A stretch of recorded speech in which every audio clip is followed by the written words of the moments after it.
is what it is. It is what it is. Good morning, guys. Morning. Good morning.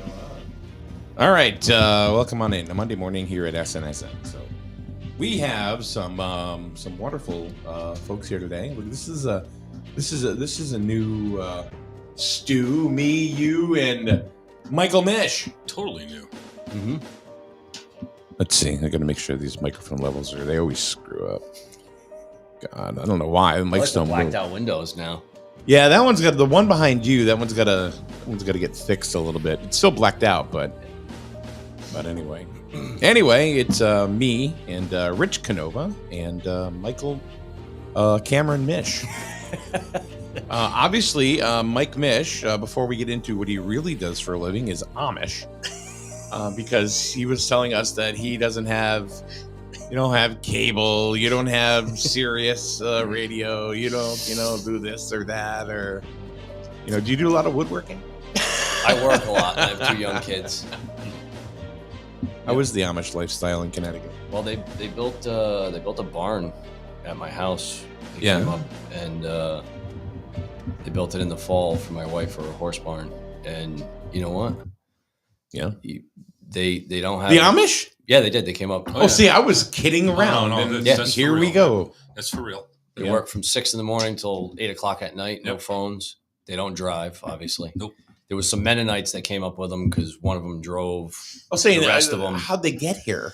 Yeah, one of the guys that came up that brought him up actually was old order Amish, like really strict, and he got kicked out of it. I asked one of the other guys why he got kicked out. It was because he got caught driving too many times. We go down hard workers though, and they do. Oh yeah, I'm sure. Yeah. Me and a friend of mine, we do it every year, and we're doing it again next Friday. We go on a week-long motorcycle ride with friends of ours in New Jersey. So the microphone's closer to you guys. So we usually end up in Lancaster County. Yeah. And at the hotel that we stay at, it's all you hear is the horse going down the road every day, the buggies. I mean, we drive through where they all live there. You can tell the Amish houses, there's no electricity run to them. There's nothing. Yep. And like you say, workers, oh my God, are they hard workers? They grow their own food. They still use the plow behind the horse to plow the fields. I mean, there's no fooling around there. It's old school. There's no ifs, ands, or buts. So they don't, however you want to view it, I think their lifestyle is pretty amazing. They grow their own food. They don't have the same disease rates and cancer rates and all those different things that, the processed foods. Us that's why civilized or more technologically advanced people do. And sure. They live a simple life and can't say it's a bad thing. They have a new video out called "How Do You Like Us Now?" Yeah, exactly. So did they come up from Pennsylvania?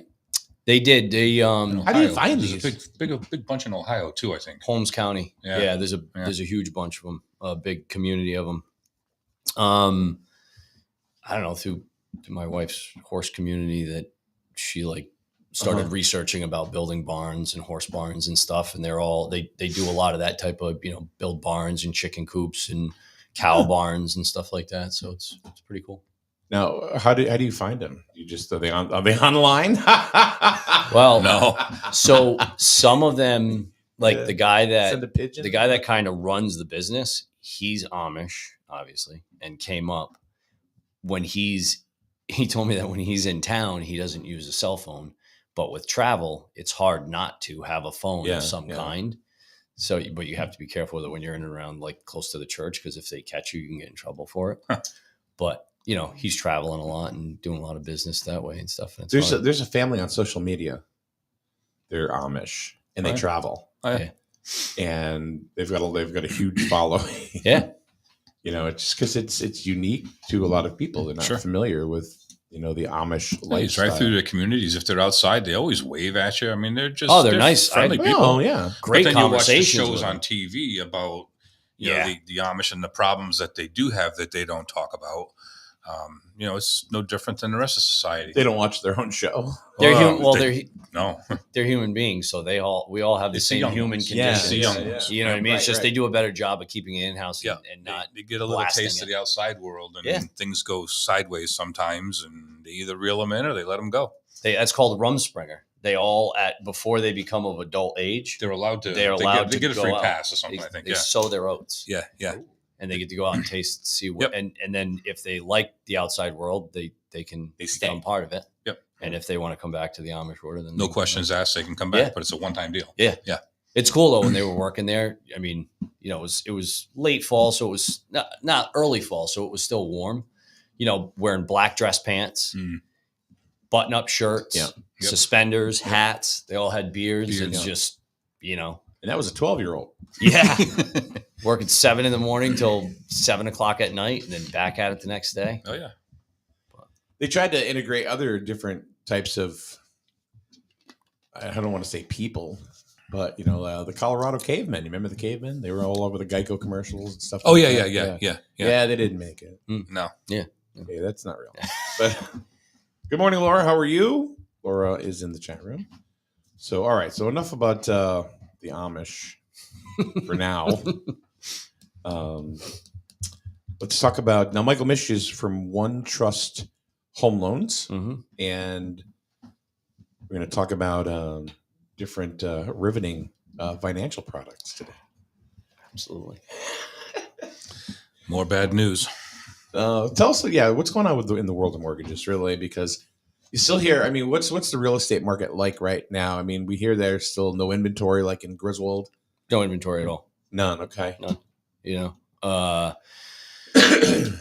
About a week ago, I saw just an agent that from the other side of the state had posted some numbers that in April there was 5,100 houses. Depending on the day, but say around 5,100 in the whole state of Connecticut for sale. Okay. I forget when those numbers were taken. As an average, or I think just on the day that they pulled the numbers, just to give you an idea. 2 years ago, at the same time, there was 9,500 or 9,800 listings, and 2 years before that, in 2020, there was almost 15,000. Yeah, but the interest rates were 4%. 6%, 8%, right? Right, but what that's basically saying is that nobody's listing their house right now. That's the thing is there's just no inventory for people sell it to and buy. make big bucks. What are you going to go buy, right? Exactly. Yeah. Even if something was available, you're in a seller's market. I posted a chart today that when if you looked at all 50 states, kind of what the average rate per state is. Yep. Like Connecticut, I think the average mortgage rate was like 3.8%. So if you're at where right now the average rate is between say 7.25% to 7.5%, or even over 7%, that locks in a huge amount of people that are not willing to, even if they want to, for two reasons. One, they look at it and they go, well, I don't want to give up a 3 or 3.25 or 3.5 to go get a 7.25 or 7.5. And not only that, even if they did say, well, this house just doesn't fit me and my family anymore, and I want to upsize. We were first-time buyers. We didn't have any kids. Now we're ready to move from our raised ranch to a 3-bed, 2-bath colonial. Right. Not only do they have the money that they can then take and put into that next house, but if they're at, if they owe $300,000 and their rate's 3.25, and they're paying $1,500, $1,600, $1,700 a month. Right. Well, if they sell that, even if they put $100 and something $1,000 down, and that house next up is $500 or $600. Their payment's going to be $3,000, $3,500, $4,000, depending on taxes. So people are just saying no. So that freezes the inventory from hitting the market. Do you see a lot of people just adding on, renovating houses that they do have? Yeah, a lot of renovation, a lot of renovation financing. And then the people that can, that are, say, moving into the area that have to buy something and can't rent. Because, I mean, you go to these towns around here, a 2 or 3 bedroom apartment, down in Panema Mills or one of these other places, if it's not 15, 16, 1,700, 2,000, 2,200, 2,400, a whole house could be $3,000 to $3,500 a month to rent insane. now. More than a mortgage payment would be. Yeah. So it's definitely a difficult time, and people generally only doing something if they absolutely have to. People moving in for military or for electric boat, and if not, then kind of staying put unless they're moving out of the area. Yeah. Downsizing and leaving or retiring. So that really brings something up that you're doing right now a lot. You mentioned renovation. Mm-hmm. So renovation loans are they one of the bigger things right now, or? Renovation, yes, I would say is one of the bigger ones. When I do those, if people already own the home, they will generally try to, especially if they have a good interest rate, if they're going to renovate their house, they'll try to do like a second equity line of credit or an equity mortgage to not touch that first. Because most renovation loans, you have to kind of pay off the mortgage and put it all into one new loan. But renovation is big. And then obviously new construction. People are still building. So basically like cash out mortgage, is that what that kind of is? Like that's different. What makes a renovation loan unique is that if you do, like most people think of a renovation loan as a FHA loan, 203K, if you ever heard that term. 203K, no. 203K is just the industry term for an FHA renovation loan. A renovation loan is unique from a cash out refinance. If you have a whole bunch of equity in your house, you can take a cash out refinance and do the renovations you want, as long as, if you have a $300,000 house, you owe $50,000 on it, you take $100,000 out. And I have an FHA, right? Yeah. Okay. Yours is a 203B. Okay, whatever. Which is just a regular FHA loan. It's the numbers and the terms that the government uses to classify it. When you do a renovation loan, the unique benefit to it is you're giving that estimate from a contractor to the lender. When the appraisal is done, they don't appraise the house based on the current value of what you have there. They lend based off of what the value of the house will be when the addition or when the renovations are completed. So if you've got a little 900 square foot ranch and you're turning it into a 2,400 square foot colonial by putting a second story and an addition and a bonus room, we can lend off of the value of what that house will be when the repairs are finished. And then that money's paid directly to the contractor. Got it. So I have, let's see. Jason says, Mike's one of the best lenders out there. I'm assuming you paid him to say that? I believe would that be Jason? Did he have his last name there? Yeah. Huh? Okay. Jason C. Jason Caloro. Yeah. The broker owner of Drawbridge Realty. Oh, that's the about. Gentleman you were just talking about. Yeah. Okay, all right. Yep. Yeah, he says one of the best lenders out there. If you ever want somebody to come on for real estate, you can have Jason and just drive on up. By the time you get here, there you go. Yeah. I mean, look at this room that is a mess right now. Laura says, and I have a question too, but that can always wait. Laura says all of the Facebook community pages are filled with people looking for places to rent. There's literally nothing available or nothing affordable. Affordable is a tricky one. Yeah. I'm a firm believer that for affordability in the area, a lot of the planning and zoning that the towns have put into effect over the last 5, 10, 15 years, that's kind of limited the ability for people to develop new housing. Okay. Has really caused us, to have these affordability issues. Like what? When you bring, can you explain? Yeah. So zoning, 10,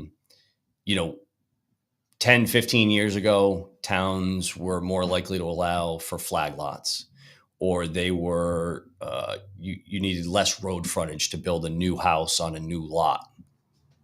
When you limit new construction lending or the ability to develop new construction housing and bring it to market, or make it unaffordable for a builder to make a profit on a scale, and people say, oh, well, why are builders worried about that? Well, they're not going to invest in building houses if they're not going to make money. Right. If you have planning and zoning regs in these towns that limit new construction coming to market, that has a trickle-down effect. People are less likely to move up. It limits the supply. If the demand is still there, supply and demand, you're going to create an increase in prices. Kind of like what happened with COVID. Yeah. And for, most of my life, people were generally, for my adult life anyway, even when I went to college, I had no plans to come back to this area because I didn't want to be around here. Both sides of my family were from here. But most people were leaving Connecticut for 15 or 20 years. And we really built no housing to scale. When I say to scale, like larger housing developments, since the 07, 08 crash. And it was okay when we had people leaving the area. But with COVID, people not only stopped leaving, but people from outside the area came into Eastern Connecticut because it was really kind of like the best kept secret for housing. What we think of as expensive around here, You go to the other side of the state of Connecticut, you go to Rhode Island, you go to everywhere but maybe Western Massachusetts, and Eastern Connecticut is still inexpensive compared to a lot of those areas. Got it. So Laura says, when we bought our house in 2013 using a 203K loan, yep. It has a separate building in the property that needed a complete renovation. We had 6 months to complete the work per the terms of the loan. Yeah. All right. So she did a renovation loan, FHA renovation loan. Okay.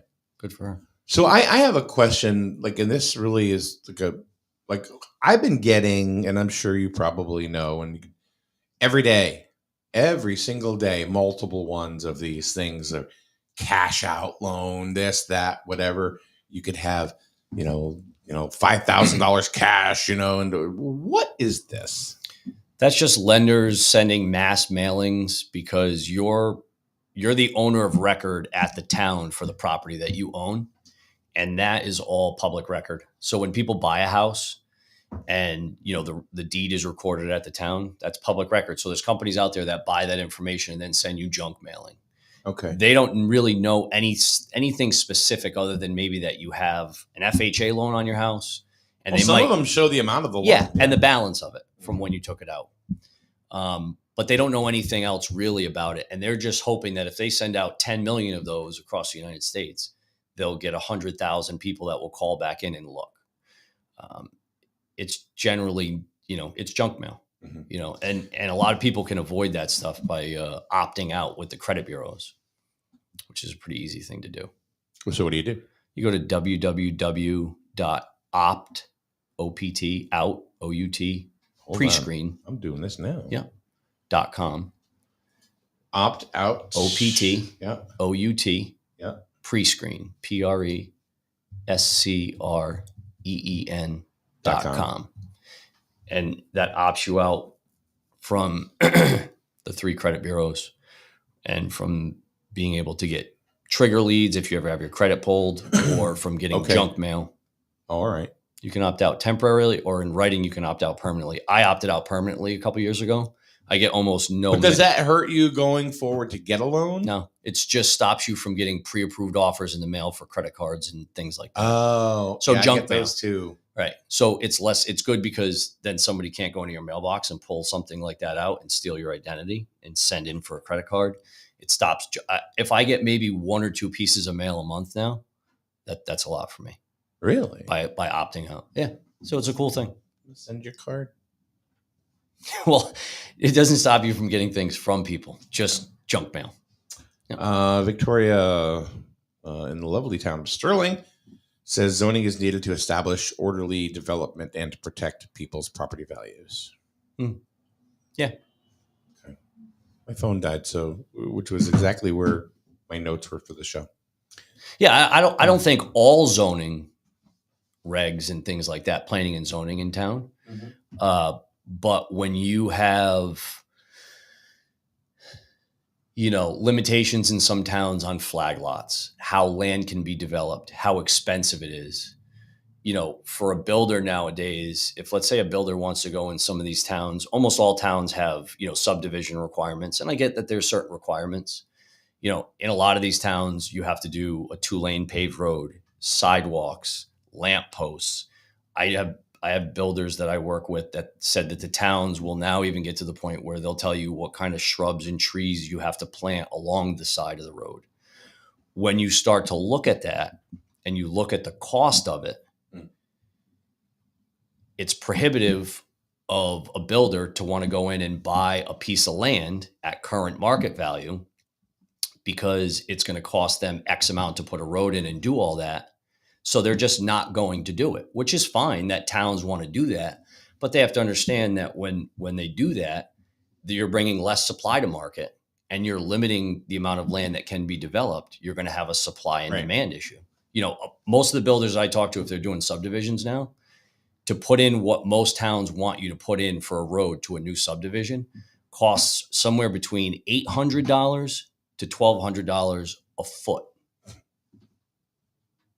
for underground electrical, water, towns that have public sewer, public water, paved sidewalks, all these different things. So I'm not saying it's right or wrong. It's just when people say affordability, that has a trickle down effect right. to create affordable housing. Someone's going to pay for it. Yeah. And then the housing stock we do have, I think it's like 70% or more of all the housing in Connecticut, Mass, and Rhode Island is more than 40 years old, I think. So you've got an older, doesn't meet now current building codes for energy efficiency. Talking about Connecticut or Jewett City, Griswold? Connecticut, Mass, and Rhode Island, the tri-state area, southern New England, that part of it. If anybody has any questions for Michael regarding mortgages, renovation loans, new construction, additions, anything like that, drop it in the comments. And that's why we do these shows, so that way you can get some information that maybe you're looking for, and you can get an answer right away from Mike Mish, who is with One Trust Home Loans. So I can say, I can vouch, and I've said this every time Mike's been on. Melissa and I, we did our mortgage through Mike, and the thing that kept me coming back, I'm saying this for the people that have never heard this, is that as he smirks. No. The thing that kept me coming back to Michael is that it was a 2-3 year process. Yeah, it was a long one. Yeah. But no matter what, he were always really nice about it. And I know I asked some really dumb questions. No. But you were always really nice about it. And we ended up going with you because you were always there. Yeah. To answer questions. And there was never a call or a text going, "Hey, you ready to go? Let's go." Yeah. It was nothing like that. It was all informational. Okay?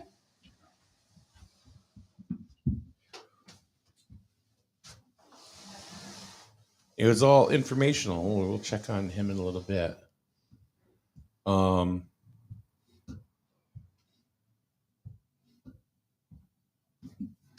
Let's kind of take a break for a minute. Okay. We'll be right back. Yeah. Hold on, I'm just going to turn the microphones down. Hold on.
So we are going to go ahead and actually end the show early. And we will be back tomorrow. We'll try to explain a little bit later on, but there are always things that are a lot more important than just what we're doing right here. So we're going to take care of something, and we